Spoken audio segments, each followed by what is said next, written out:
Thank you very much, guys. Indeed, Fnatic clinch playoffs with this win.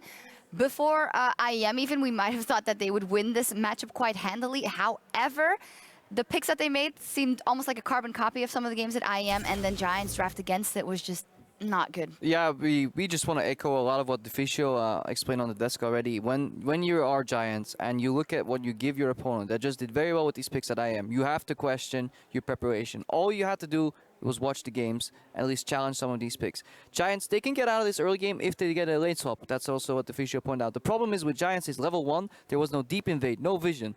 So they're essentially flipping a coin, which is like a 70-30 because the situation is so apparent that Giants need a lane swap that Fnatic can just opt in and predict them with no counterplay, no information. So they're doing a 30% gamble that they can win the game from minute 1. And that is, for me, very worrisome for Giants. And this goes beyond players. This, for me, goes to strategy, coach, and a lot more. And not only that, they get into the game, and in a matchup in the mid lane where you look at it, I mean, Victor, there's a reason we've seen him fall off, and it translated into Pepinero dying a couple of times very early on in the game, which realistically shouldn't happen.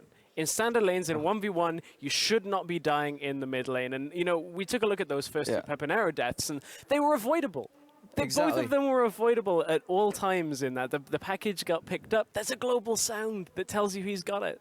Yeah, we actually had a death montage of Pepinero. Maybe we can get it up on screen. Here we go. That's what Stress was alluding to. And yeah, there's a global sound emote in addition to Pepinero lighting up on the mini-map. Or February lighting up on the mini-map when he picks up the package. It doesn't have much to do anymore at this point with the Victor Corki matchup. The dude lights up. He has the package. What's the sound exactly? I don't actually. Wee woo is a close. No, it's like one. I don't. Yeah, it's like, that's the exact sound that Corki makes when he picks up the package. And then Pepinero dies right after he just overextends, dies again, and it's disappointing because it's already on a shaky foundation, and then everything goes down the drain. And normally the whole game plan of picking a Victor in general is I'm going to wave clear mid, you won't get my mid tower, so you don't have access to my jungle.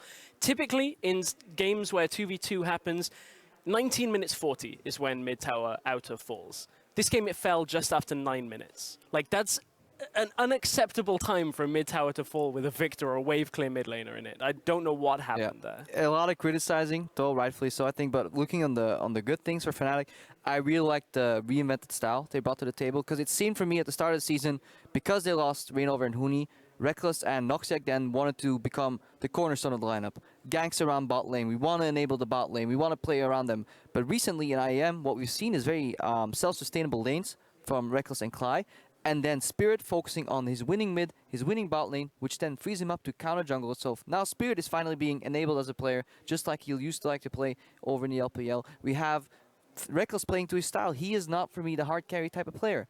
But he does also well going even and then translating that into team fights. And it seems like Fnatic have found their style again, and hopefully they can perfect that going to the later stages of the season and playoffs. Yeah, in this game it was mostly Febiven and Spirit going off. Reckless had a 1-0, and I'm just going to cheat. 4 score in this one, not the high kill game on Jhin that he had at IEM. And earlier we asked which champion you thought would be the most contested on 6.4, and at Just Like Karma tweeted, Jhin, Reckless showcased his potential at IEM. It's likely that other teams have picked it up as well.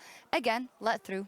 Well, if other teams have picked it up, it gives you extra flexibility in your AD carry pick, because we saw at IEM, they go, okay, well, you can have Kalista, we'll deal with it with the Jhin in the early game. So the teams that do have it in their arsenal, a little bit more flexibility. Yeah, there's still a couple of players that we know have played Jhin in solo queue already. Actually, speaking of another AD carry pickup that we may not expect, Kalista is being played by Forgiven. Yes. Smurf, so maybe expect that later today, hopefully.